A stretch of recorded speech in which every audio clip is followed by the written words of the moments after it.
मेरा नाम खुशी है। मेरा रंग रूप ऐसा था कि घर की चार दीवारों में भी सूरज की किरणों से रंग मैला हो जाता। भगवान की कृपा है कि मुझ पर किसी की अब तक गंदी नज़र नहीं पड़ी थी। जिस समय मैं इंटर कर रही थी, हम शहर में ही रहते थे। मैं अपने फेस को कवर करके ही कॉलेज आया जाया करती थी। वैसे तो मेरे घर में किसी भी चीज़ की पाबंदी नहीं लगी हुई थी। मैं खुद ही अपनी मर्जी से ऐसा किया करती थी। मेरे दोस्त अक्सर मेरे घर पर आया जाया करते थे और मैं भी उनके घर पर चली जाती थी। मेरे माता पिता ने मुझे ज़्यादा आज़ादी तो नहीं दी थी, लेकिन मेरे ऊपर ज़्यादा रोक टोक भी नहीं लगाई हुई थी। हमारे यहाँ लड़कियों का अकेले बाजार जाना मुमकिन नहीं था। मेरे पिताजी जॉब किया करते थे और मेरी माँ घर में बच्चों को ट्यूशन पढ़ाया करती थी। क्योंकि हम छोटे शहर में रहते थे, इसलिए हमारे शहर में कोई गर्ल्स कॉलेज नहीं था। इसी वजह से इंटर के बाद मैं अपने घर पर ही बैठ गई। मुझे इस तरीके से घर पर रहने से बहुत ही ज़्यादा घुटन महसूस होने लगी थी, क्योंकि मैं अपने आगे की पढ़ाई कर लूँ, लेकिन मैं पढ़ नहीं सकती थी। लेकिन मैंने अपने पिताजी से जिद करके एक प्राइवेट फॉर्म भर दिया था और फिर बीए कर लिया। लेकिन मैं चाहती थी कि आगे और ज़्यादा पढ़ाई करूं, लेकिन ऐसा मुमकिन नहीं था। इसलिए मैंने सोचा घर बैठने से बेहतर है क्यों ना मैं किसी स्कूल में टीचर की जॉब ही कर लूं। लेकिन इस मामूली जॉब के लिए भी किसी बड़े आदमी की सिफारिश की ज़रूरत होती थी।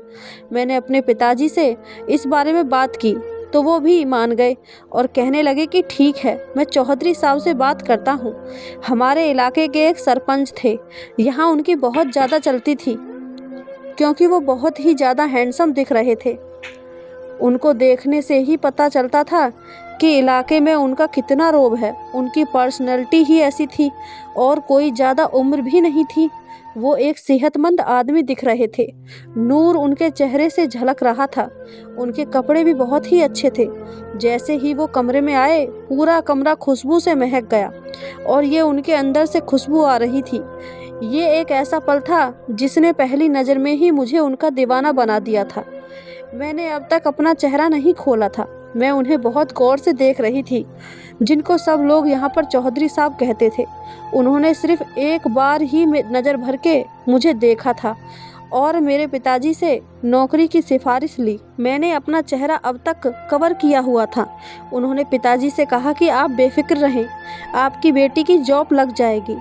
वह हमारे पास करीब 5 मिनट ही बैठे और वहाँ से चले गए। इतने कम समय में ही उनका नौकर हमारे पास चाय की ट्रे लेकर आ गया।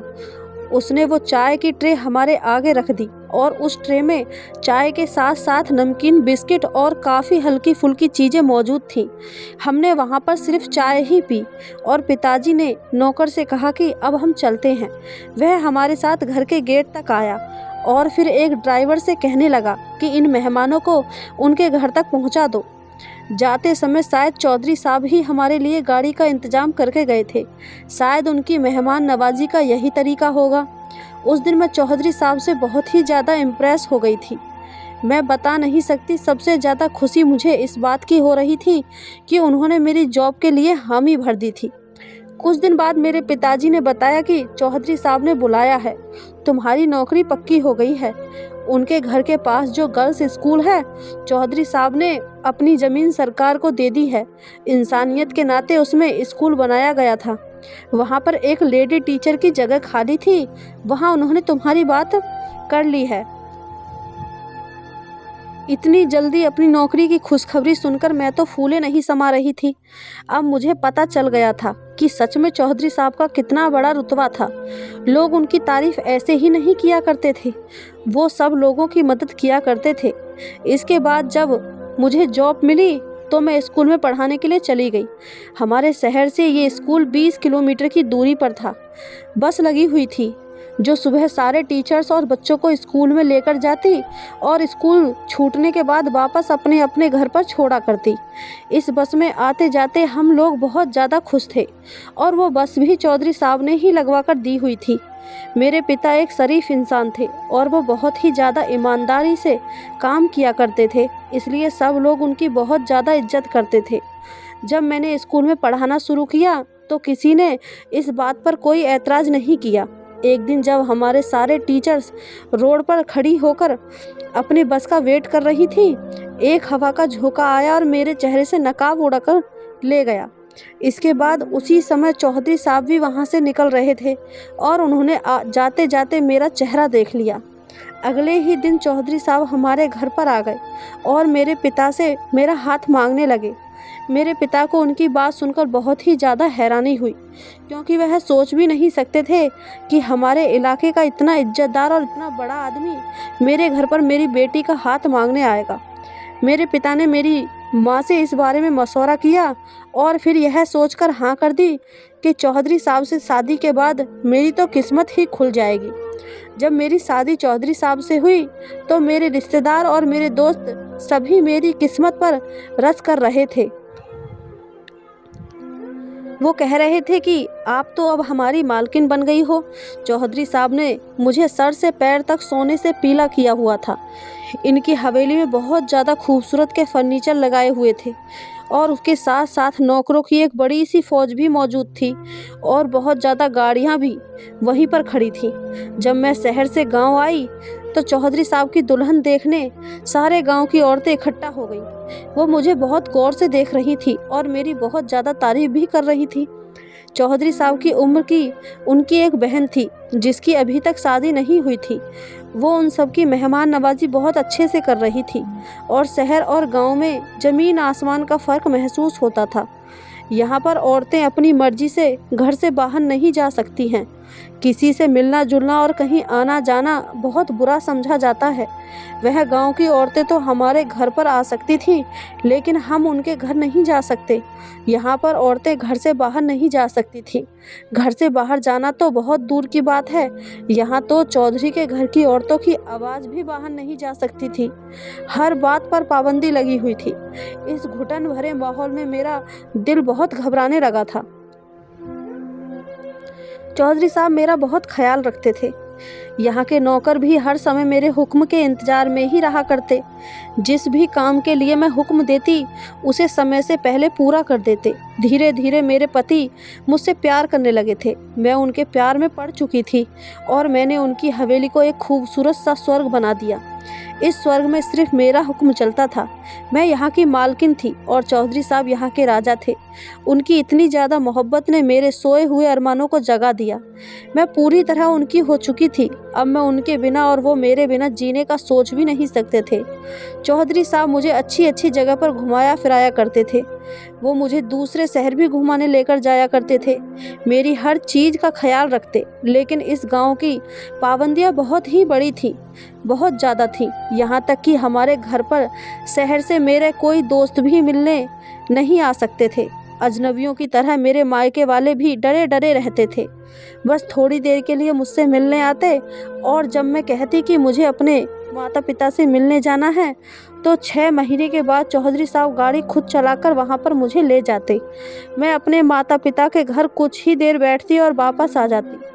जब मेरी छोटी बहन की शादी थी तो मुझे मेरे माता पिता के घर पर सिर्फ एक ही दिन रहने की इजाज़त मिली थी। मुझे ऐसा लगता था जैसे मैं यहाँ कोई कैदी हूँ और जैसे ही मुझे मौका मिलेगा मैं यहाँ से भाग जाऊँगी। इन लोगों को शायद यही बात का डर रहता होगा।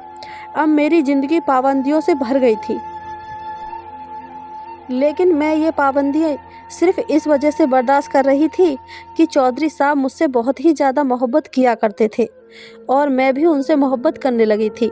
अगर मुझे उनकी मोहब्बत का एहसास ना होता तो शायद 2-3 दिन के बाद ही मैं इस तहखाने से फ़रार हो जाती, क्योंकि यहाँ एक दिन भी गुजारना बहुत ज़्यादा मुश्किल था। शादी के 3 साल बाद भगवान ने हमें संतान की खुशी दिखाई। हमारे यहाँ एक बेटा और एक बेटी पैदा हुई और मैं अपने बच्चों की परवरिश में लग गई। कुछ साल बाद जब मेरी दूसरी बेटी हुई तो चौधरी साहब कुछ अलग अलग से रहने लगे और ज़्यादातर समय अब बाहर ही बिताने लगे। मैं ये सब कुछ नोटिस कर रही थी, लेकिन मैं खामोश रही, क्योंकि अब मुझे बच्चे बहुत ज़्यादा परेशान कर रहे थे और मैं हर समय उन्हीं में लगी रहती। धीरे धीरे मुझे एहसास होने लगा कि जैसे मैं अकेली हो रही हूँ और एक नौकर और एक मालकिन का रिश्ता हम दोनों के बीच में रह गया है और अब वह मुझसे इतनी दूरी बना रहे थे कि मैं उनको किसी बात के लिए बोल भी नहीं सकती थी। क्योंकि वो अपनी मर्जी के मालिक बन चुके थे, जबकि मैं मजबूर थी। मैं उनके स्वार्थ का एहसास कर पा रही थी। मैंने एक नौकर से मिलना तय किया और उनके आगे हाथ जोड़ दिए। तब उसने मेरे बच्चों पर तरस खाकर मुझे बता दिया कि चौधरी साहब शहर में कम उम्र लड़की के साथ इश्क लड़ा रहे हैं।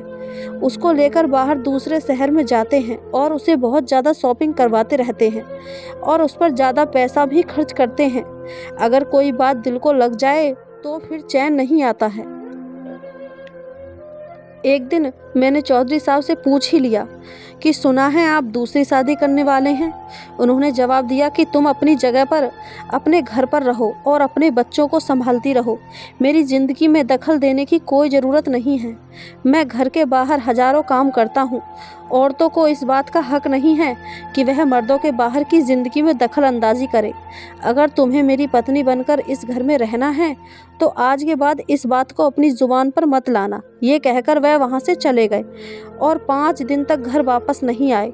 और अब तो हद ही हो गई थी, क्योंकि वह अपनी दूसरी शादी की तैयारी कर रहे थे और मैं उनसे कुछ भी नहीं कह सकती थी।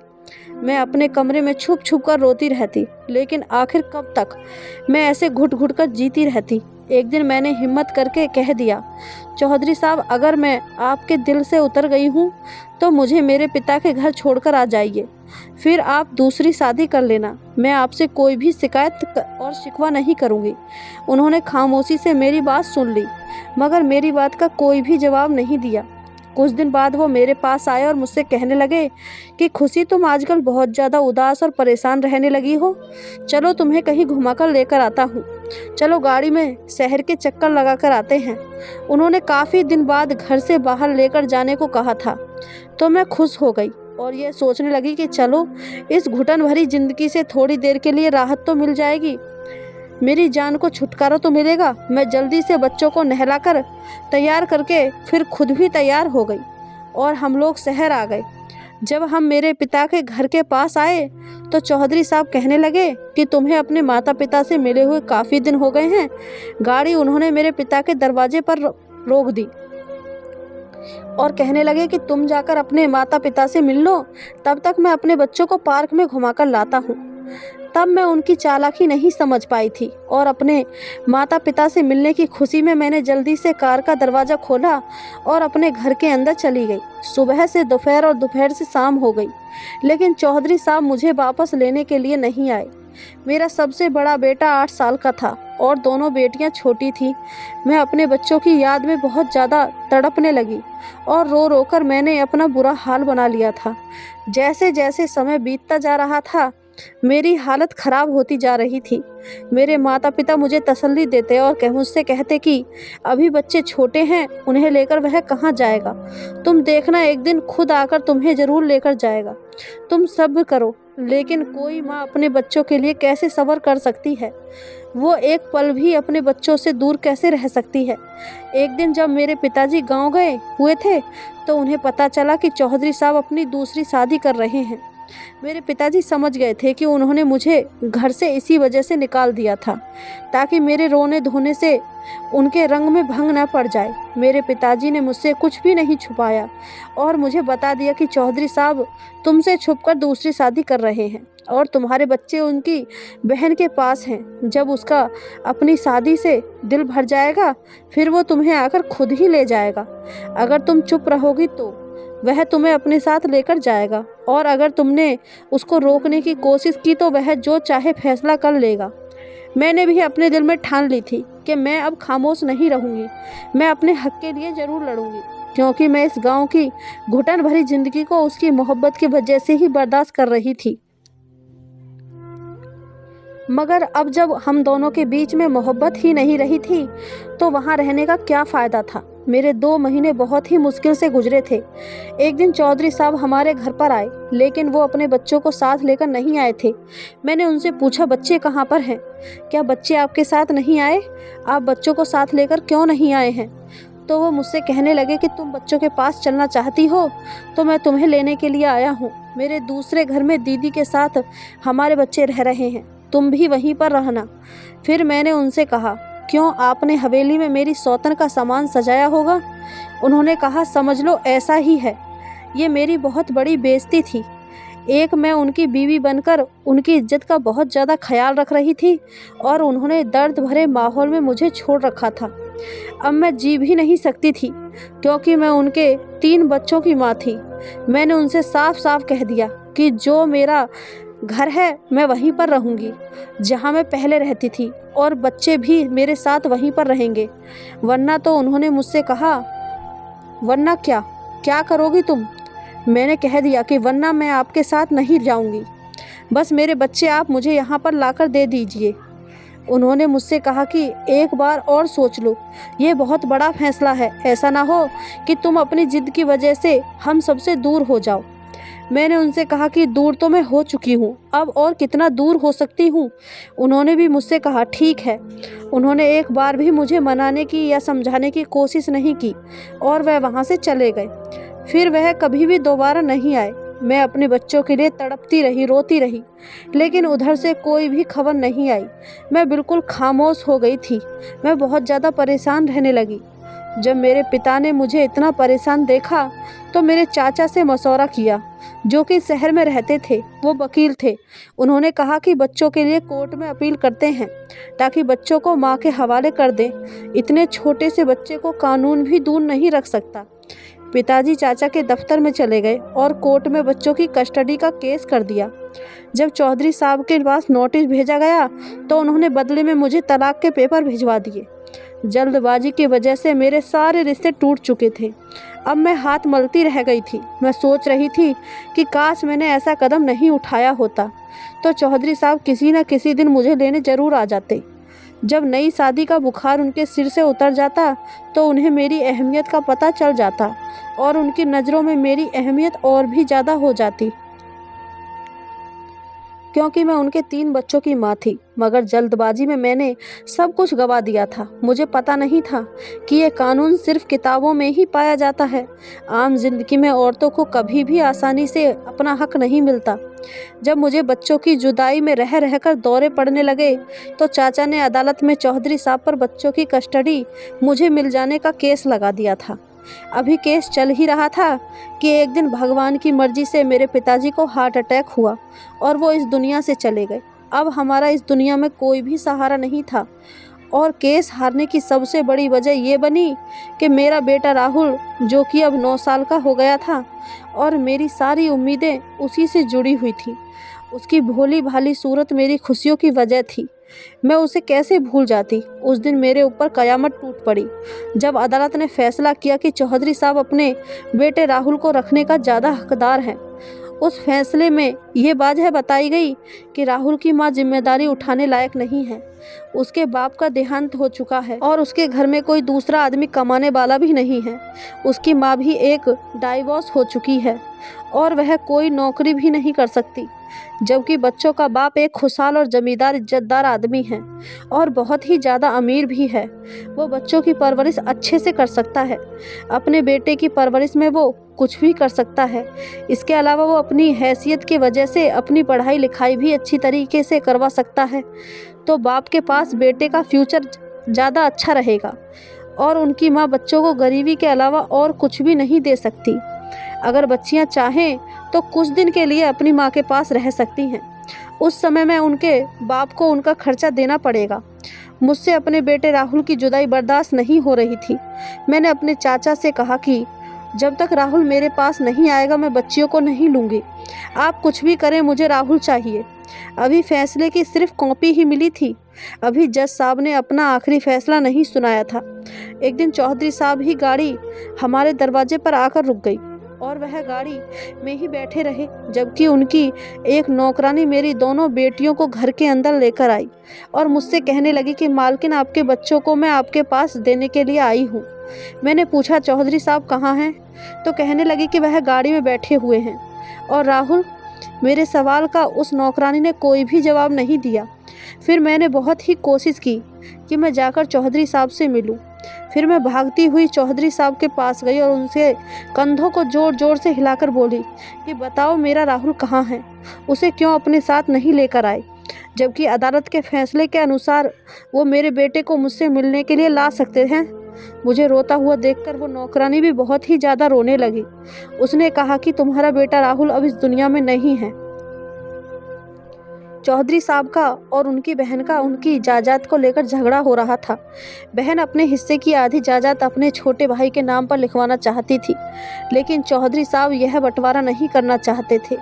इसी झगड़े की वजह से बच्चों को उनकी बुआ के घर पर नहीं छोड़ा गया और सौतेली माँ के पास रख दिया गया, लेकिन उनकी सौतेली माँ ने उनका ख्याल अच्छे से नहीं रखा।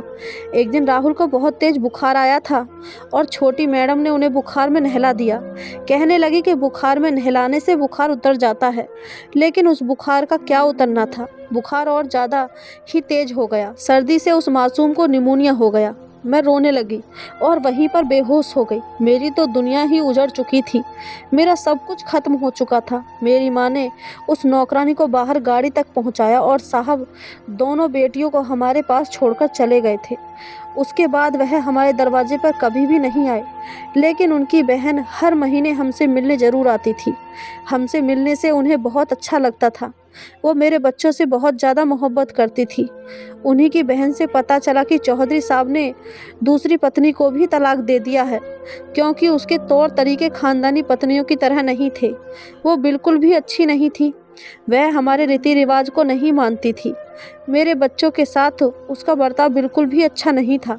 वह उनका बिल्कुल भी ख्याल नहीं रखती थी।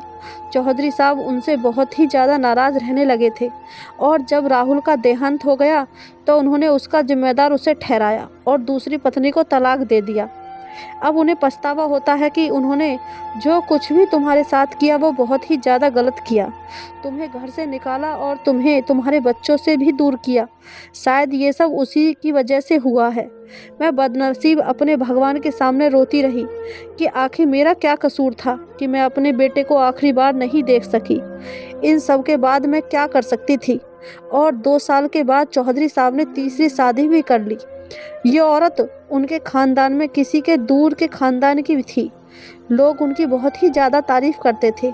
चौधरी साहब की तीसरी पत्नी असल में वही औरत थी जो उनके लिए बनी हुई है, और वो मुंह में ज़ुबान लेकर ही नहीं आई थी और दिल की बहुत ही ज़्यादा अच्छी थी।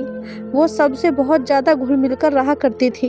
भगवान ऐसी पत्नी हर ज़रूरतमंद को दे। मैं अपनी बेटियों को 13 साल की उम्र तक ही मेरे पास रख पाई थी और फिर चौधरी साहब उनको अपने साथ लेकर चले गए, क्योंकि वह कानून की तरफ से इतनी उम्र तक ही मेरे साथ रह सकती थी।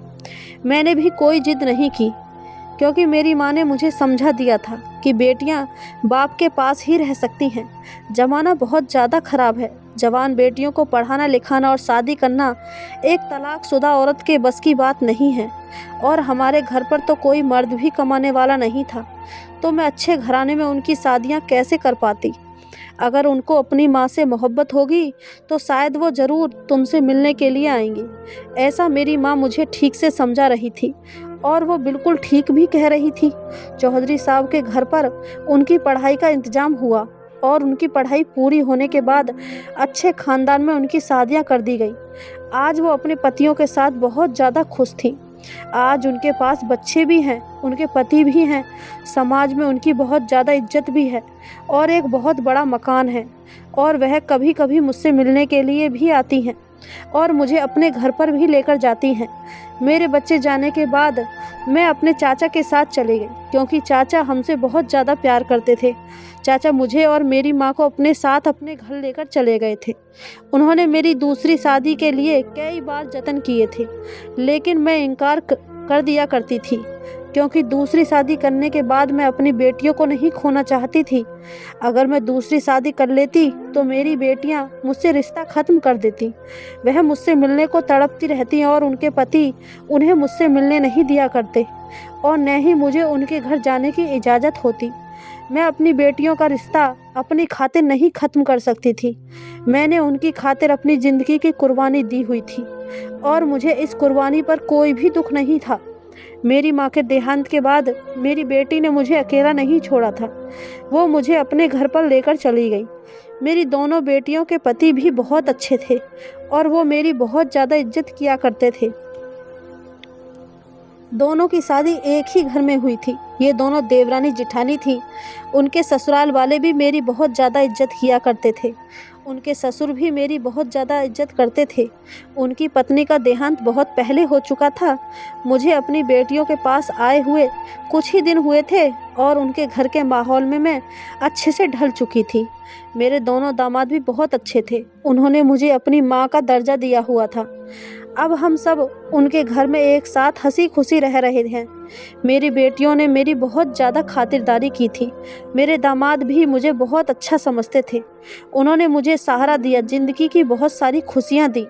इस आखिरी मोड़ पर वो लोग मेरे साथ खड़े थे। मैं भगवान का शुक्रिया अदा करती हूँ कि आज मेरी बेटियाँ मेरी आंखों के सामने हैं और वह बहुत ही ज़्यादा खुश हैं। मैंने अपनी ज़िंदगी में बहुत कुछ खोया है और बहुत सब्र किया है।